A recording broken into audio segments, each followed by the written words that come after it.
Let's now talk about the types of thrombi. Thrombi are classified according to their location into three main types.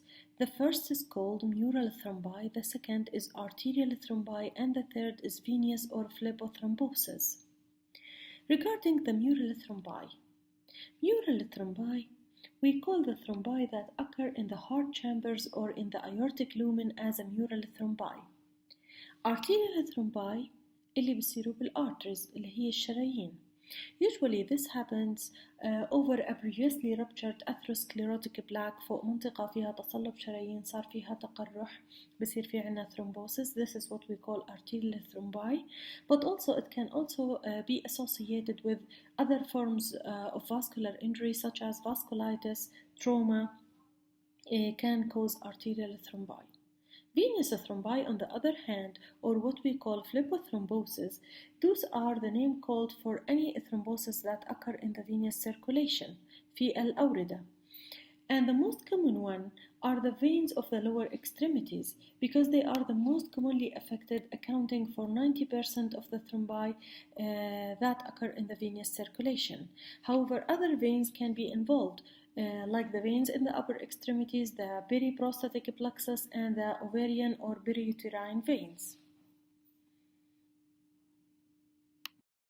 Fate of the thrombus, or what happens after thrombus formation.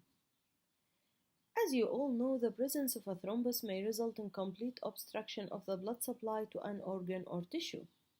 If the thrombus is in one of the main coronaries, for example, it may result in massive infarction in the heart, جلطة قلبية, and followed by the death of the patient.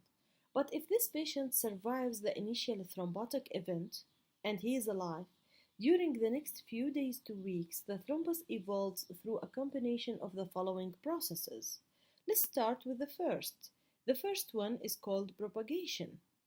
This means enlargement of the thrombus with more platelets and fibrin deposition, and thus increasing the chances for more vascular occlusion لأنها رح تكبر الثرومبس and may result in more occlusion.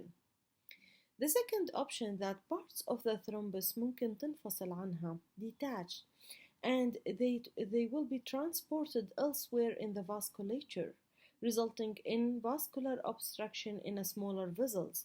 And this is what we call embolization, and if the embolus originally arises from a thrombus, we call it thromboembolism.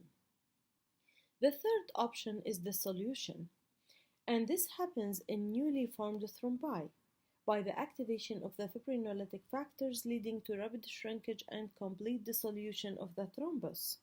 So إنه الثرومبس تتحلل أو تتفتت، غالبا بدها تكون الثرومبس حديثة بحيث إنها ما صارت صلبة وقوية ومقاومة للfibrinolytic factors. So older thrombi, on the other hand, they have extensive fibrin polymerization, make them more solid and resistant to the proteolysis and the dissolution by enzymes. We said older thrombi become more resistant to the fibrinolytic dissolution. This means that if you have a therapy that works in the dissolution of the thrombus, you should start it as early as possible to get effective. So here's one clinical example. In cases of acute coronary thrombosis, the therapeutic administration of fibrinolytic agents such as the TPA, which is the tissue plasminogen activator, is not effective unless administered within few hours of the thrombus formation. فإذا وصل المريض بعد يوم 24 ساعة من الجلطة القلبية ما رح نستفيد إشي من إنه نعطيه TPA. We need to give the TPA within hours of the myocardial infarction. So timing is very important to help your patient. The last fate for the thrombus is organization and recanalization. So the old thrombus become more organized and incorporated within the vascular wall, and the lumen is reopened to re-establish the blood flow.